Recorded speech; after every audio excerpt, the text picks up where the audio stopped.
Assalamualaikum, selamat pagi Sasa Lovers. Pagi ini aku akan membuat nastar keju premium menggunakan bahan isian selai nanas. Selai nanasnya ini enak sekali, kemudian aromanya wangi sekali. Ku tambahkan 1 sendok makan butter ketika selai nanasnya sudah jadi masih panas, mau diangkat itu dikasih 1 sendok makan butter. Kemudian kuning telur. Ini ada 8 kuning telur karena aku akan membuat cukup banyak. Kalau misalnya membuat cuma sedikit, itu cukup 4 kuning telur. Kemudian 50 gram margarin Blue Band Cake and Cookie. Ini rasanya lebih enak dibandingkan margarin Blue Band serbaguna. Kemudian aku menggunakan 150 gram butter. Bisa dimix 100 gram Wisman butter dan 50 gram Hallman butter atau Anchor unsalted butter. Kemudian 25 gram susu bubuk Denkau full cream, 25 gram tepung jagung atau maizena. Ini disangrai dulu, hangat saja. Kemudian 250 gram tepung terigu protein sedang. Aku menggunakan tepung terigu segitiga biru dari Bogasari, bukan tepung terigu protein rendah. Tepung terigu segitiga biru ini lebih cocok untuk nastar. Kalau cookies yang lain yang butuh renyah menggunakan tepung terigu protein rendah seperti kunci biru. Nah, untuk membuat nastar yang lembab, chewy, ngeprul tapi bukan kekeringan ya, tepung segitiga biru ini aku kukus dulu selama 1 jam. Boleh juga disangrai tetapi hangat saja, cukup 5 menit. Jangan lama-lama karena kalau disangrai lama-lama justru nanti nastarnya bisa terlalu ambiar, kurang enak. Kemudian aku menambahkan 25 gram keju craft cheddar. Tidak perlu dipanggang, berbeda dengan kastengel. Jika kastengel aku menggunakan keju tua, keju edam, atau jika tidak ada bisa menggunakan keju craft cheddar tetapi dipanggang. Sedangkan untuk nastar, karena nastar ini termasuk shortbread yang dia itu tidak crunchy tetapi lembab, maka kejunya tidak perlu dipanggang. Untuk penambahan keju ini opsional, tetapi aku lebih suka ditambah dengan keju dan nanti ditambahkan 1 gram garam agar rasanya lebih gurih. Kemudian 50 gram gula halus. Jika tidak memiliki tepung gula, bisa menggunakan gula pasir yang di blender. Kemudian untuk membuat aromanya lebih wangi lagi, bisa ditambahkan 1/4 sendok teh perisa vanila atau perisa rasa susu atau perisa rasa butter atau perisa rasa vanila susu. Kemudian untuk polesan kinclongnya aku menggunakan kuning telur ditambah dengan susu cair ultra milk full cream. Jadi bukan susu kental manis. Kalau susu kental manis rawan beruntusan. Ditambahkan madu, aku menggunakan madu airborne. Boleh ditambahkan sedikit egg gloss untuk pengincelong. Atau boleh ditambahkan minyak zaitun. Aku menggunakan minyak zaitun extra light.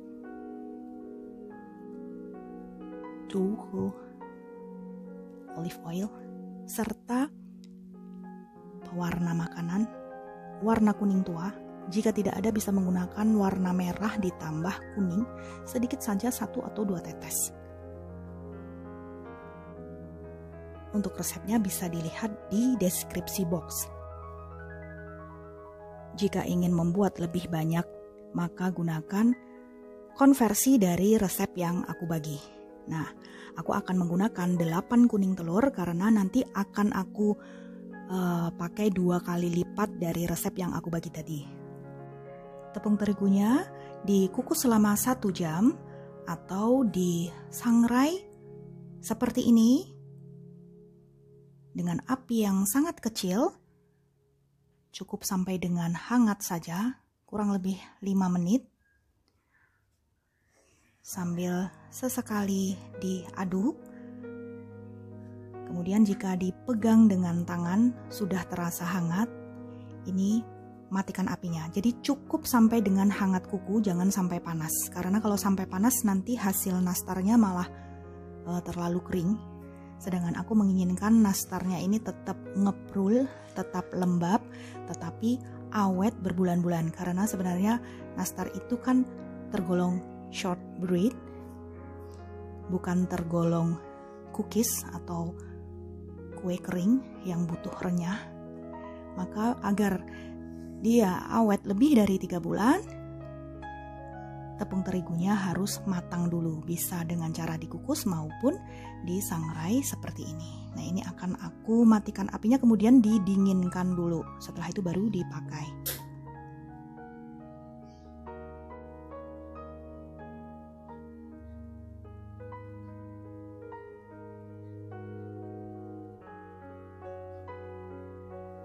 Sekarang aku akan memixer margarin dan butter terlebih dahulu.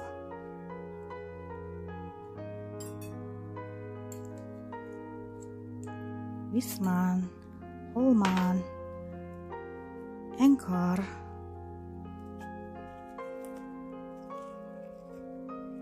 misalnya mau margarin semua juga tak apa, tetapi menjadi nastar biasa, bukan yang premium. Kalau menggunakan butter semua tidak kusarankan karena terlalu rapuh nanti. Jadi lebih baik dicampur antara butter dan margarin. Butternya tadi aku masukkan ke kulkas dulu agar padat. Bismillahirrahmanirrahim.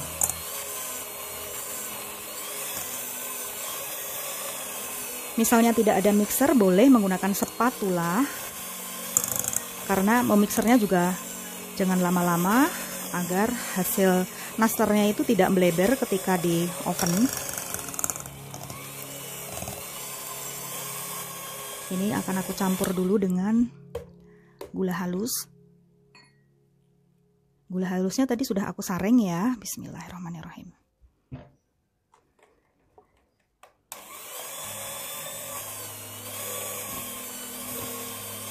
Menggunakan kecepatan rendah saja.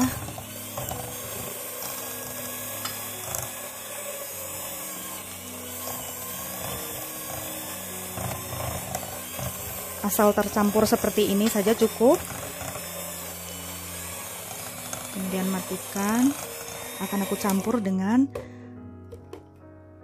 telur. Ini tak masalah telurnya. Langsung semuanya juga tak masalah. Satu persatu dulu juga tak masalah. Bismillah.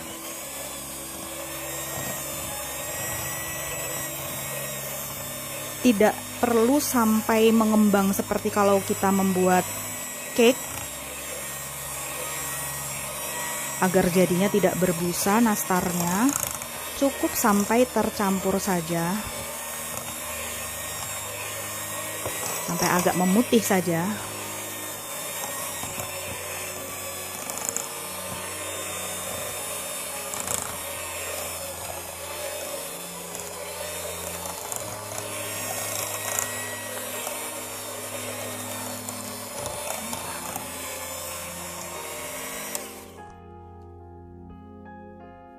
Kemudian akan aku masukkan sepertiga bagian terigu, jangan semuanya. Ini akan aku mixer sebentar saja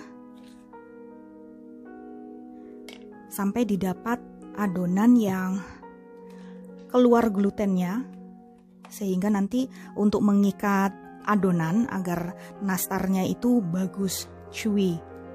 Bismillahirrahmanirrahim.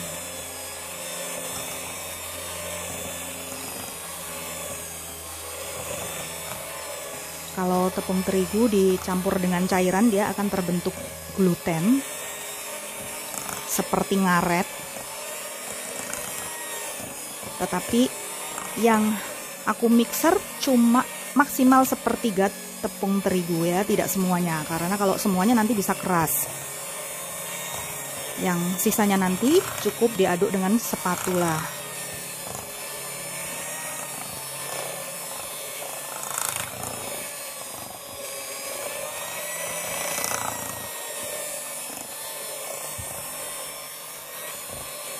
Sampai seperti ini cukup. Perhatikan, taburkan dengan susu bubuk, tepung maizena. Ini sudah aku sangrai dan sudah aku ayak. Bismillah. Sebentar saja. Sudah. Setelah itu aku masukkan sisa terigunya. Kalau terigu itu kelembabannya beda-beda, jadi jangan semuanya dimasukkan dulu, bisa disisihkan sebagian karena nanti kadang-kadang aku membutuhkan tepung terigunya semuanya atau cukup sampai dengan bisa dipulung, jadi tidak semuanya. Diaduk dengan spatula atau centong sayur seperti ini. Diminimalisir terkena tangan, karena kalau terkena tangan lama-lama adonan bisa panas, sehingga nanti kalau dipanggang akan berbusa.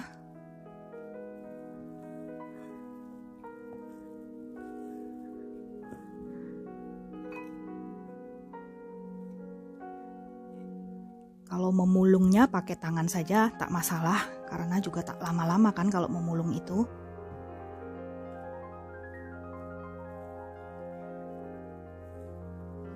Karena telur itu ukurannya beda-beda, ada yang satu telur itu besarnya 72 gram, ada satu telur yang beratnya itu 68 gram. Jadi ketika aku menggunakan telur yang berukuran besar, kuning telurnya kan besar, sehingga tepung itu yang takaran tadi bisa saja pas, tidak bersisa. Tetapi kalau misalnya telurnya kecil, maka tepungnya jangan semuanya.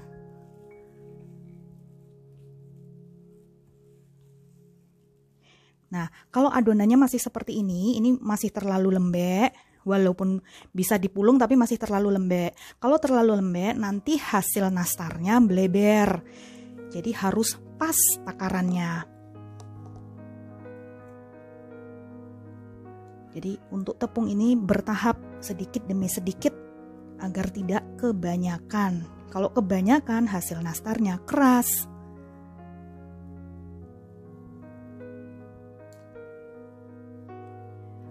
Masukkan keju, kemudian jangan lupa beri garam. Aku menggunakan 2 gram. Ciri adonan nastar yang pas adalah sudah tidak lengket lagi di tangan. Ketika mangkuknya dibersihkan, mudah. Teksturnya halus, lembek seperti ini, tetapi jangan terlalu lembek ya. Ini sudah pas, tidak ada yang menempel di tangan. Ini siap untuk dibentuk. Jika membuat banyak seperti aku ini, sebagian diletakkan di wadah bertutup rapat, bisa disimpan di kulkas dulu. Kemudian yang sebagian lagi bisa langsung dibulat-bulatkan. karena aku menggunakan butter lebih banyak dibandingkan dengan margarin, maka untuk mengantisipasi agar adonan tidak lumer saat berada di suhu ruang, maka aku mengerjakan pencetakan secara bertahap. Jadi sepertiga bagian dulu, lalu yang sebagian besar aku simpan dulu di kulkas. Tak masalah meski berada di kulkas selama 30 menit atau 1 jam. Agar adonan ini tetap stabil, tidak meleleh butternya. Jangan lupa adonan harus ditutup agar tidak mengering. Kalau mengering nanti adonannya bisa kaku. Ini adonan nastar yang sebagian sudah aku cetak bulat-bulat, yang sebagian lagi disimpan di kulkas agar tidak meleleh butternya. Nanti kalau sudah selesai tahap pertama mencetaknya, baru kemudian mengeluarkan adonan yang berikutnya untuk dicetak. Kemudian isiannya menggunakan selai nanas. Sebagian selai nanas ini aku simpan di kulkas. Kadang aku simpan di freezer jika aku menginginkan menyimpannya lama dan dia awet. Jika dikeluarkan di suhu ruang juga akan tetap sama kualitasnya seperti awal mula aku menyimpannya. Kemudian untuk isiannya aku menggunakan selai nanas seberat 5 gram. Ini yang belum aku bulatkan halus, yang ini sudah aku bulat-bulatkan halus. Kemudian diisikan ke adonan nastar. Untuk kulitnya aku menggunakan takaran sendok seberat 10 gram atau setengah sendok makan, atau takaran sendok 7,5 ml. Dibulatkan halus sampai dengan permukaannya mulus seperti ini tanpa dioles apapun. Setelah itu di oven. Setelah di oven selama 15 menit baru nanti akan aku oles dengan pengoles kinclong. Kemudian untuk adonan nastar bisa menggunakan cetakan kue tok. Ini terbuat dari plastik. Untuk penggunaannya ditabur dengan tepung terigu dulu agar adonan tidak lengket di cetakan. Bisa juga menggunakan alat cetak mooncake mold atau pencetak mooncake Taiwan, pineapple tart, atau bisa menggunakan biskuit maker seperti merek Auxon ini. Ini ada beberapa varian bentuk cetakan, bisa menghasilkan beberapa jenis bentuk kue. Jadi bisa menggunakan satu adonan nastar yang bisa kita bentuk beragam, semacam kue semprit jadinya, atau bisa juga dicetak seperti thumbprint. Bisa diberi isian nastar atau selai strawberry atau blueberry. Ini akan aku oven dulu. Sebelum digunakan, oven dipanaskan terlebih dahulu. Aku menggunakan suhu 130 derajat Celcius. Api bawah. Dipanaskan dahulu selama 15 menit. Setelah itu digunakan untuk mengoven nastarnya. Yang aku oven ini bentuk bulat sedikit dulu karena aku akan mencoba beberapa macam bentuk dan cetakan kue. Ini bahan yang aku gunakan untuk membuat lapisan kinclong atau glowing pada permukaan nastar. Menggunakan kuning telur, susu cair UHT, minyak zaitun atau minyak makan, madu, egg gloss, serta pewarna kuning tua. 1 tetes atau 2 tetes pewarna kuning tua. Aku kasih 2 tetes dulu. Kemudian diaduk menggunakan garpu saja. Tidak perlu sampai berbusa.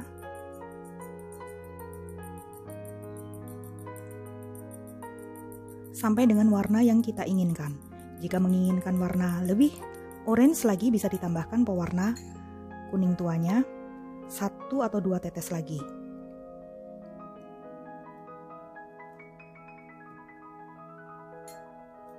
Ini karena aku menggunakan susu cair UHT, warnanya putih, sehingga jika tidak diberi pewarna kuning tua, maka warnanya pucat. Sehingga membutuhkan pewarna kuning tua agar cantik nanti hasil permukaan nastarnya. Jika terlalu kental, bisa ditambahkan cairan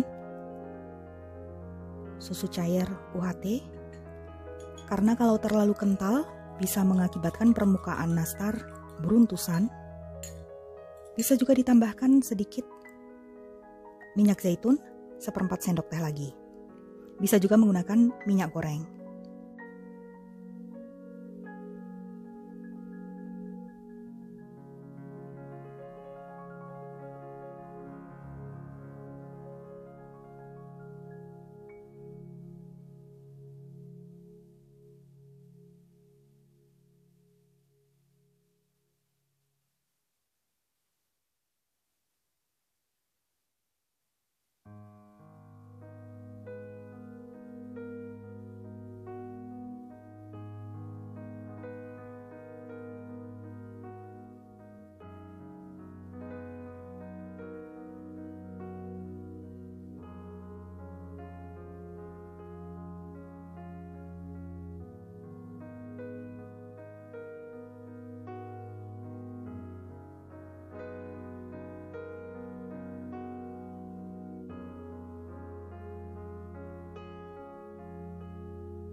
Aku menggunakan oven Mito.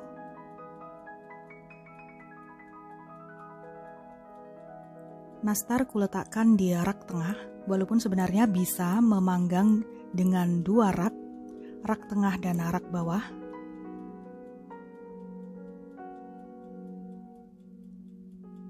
Aku menggunakan suhu rendah. Untuk pemanggangan pertama menggunakan suhu antara 125 derajat sampai 130 derajat Celcius. Api bawah. Selama 15 menit untuk pemanggangan yang pertama. Setelah nanti dikeluarkan dari oven, didinginkan terlebih dahulu, kemudian dioles. Setelah itu dipanggang kembali menggunakan suhu yang diturunkan cukup 100 derajat Celcius. Api bawah selama 10 menit. Bisa ditambahkan lagi.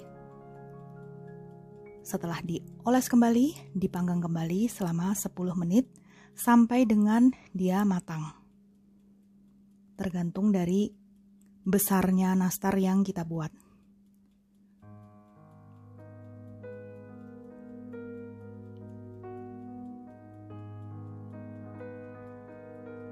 Oven ini nanti akan berbunyi sendiri jika sudah mati atau timer yang kita setel sudah sampai dengan waktu yang kita tentukan. Ini adalah nastar bentuk daun. Sudah melalui proses pemanggangan yang pertama.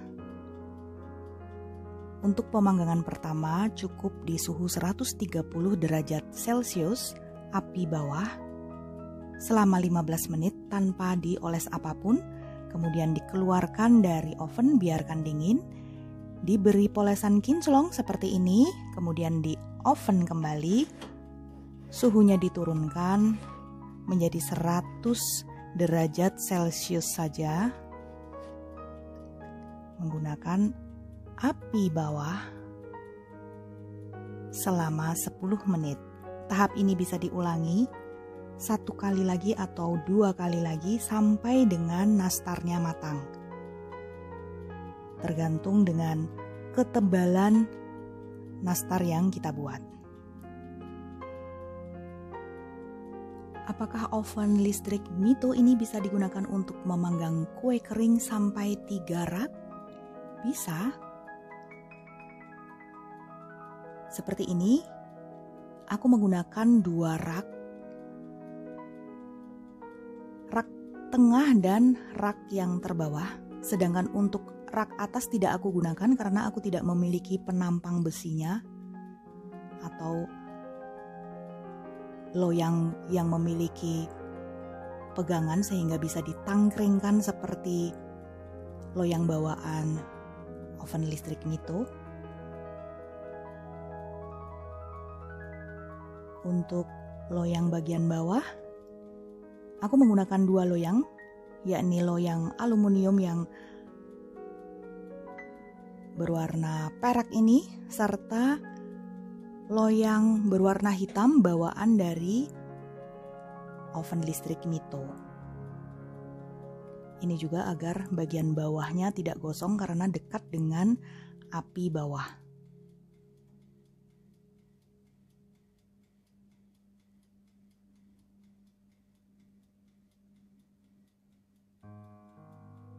Ini aku sedang melakukan pemanggangan terakhir di suhu 100 derajat Celcius.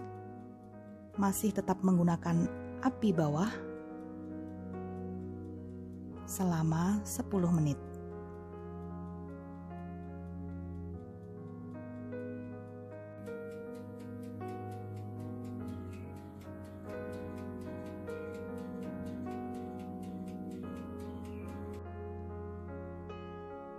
Ini nastar yang sudah jadi, siap untuk disimpan di stoples.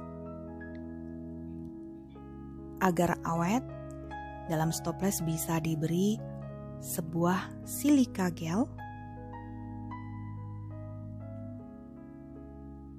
untuk nastar berbentuk daun.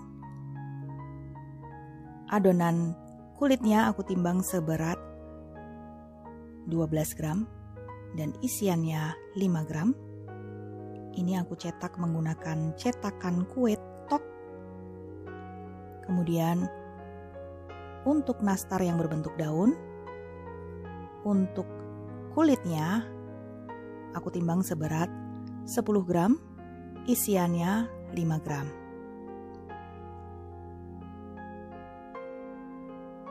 Cantik sekali, warnanya keemasan, glowing.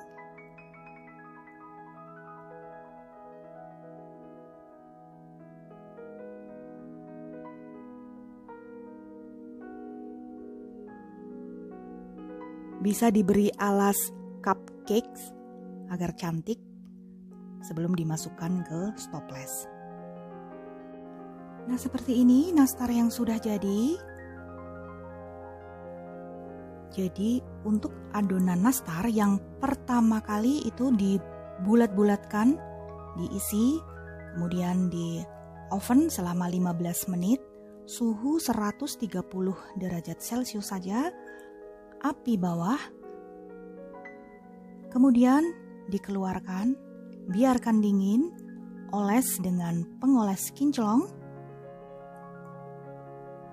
dioles 2 kali, kemudian di oven kembali selama 10 menit menggunakan api bawah, suhu 100 derajat Celcius saja, keluarkan kembali dari oven, dioles kembali, kemudian di oven kembali 10 menit atau sampai dengan matang. akan aku perlihatkan tingkat kematangannya agar tidak over cooking. Ini salah satu akan aku ambil. Bagian belakangnya matang.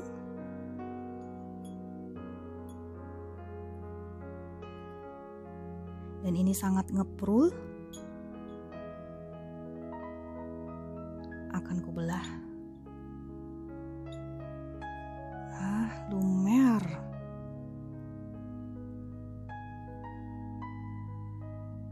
Cantik sekali. Memes, lembab.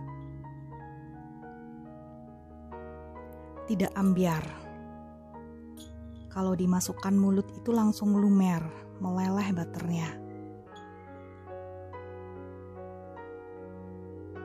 Oke, selamat mencoba ya. Bye.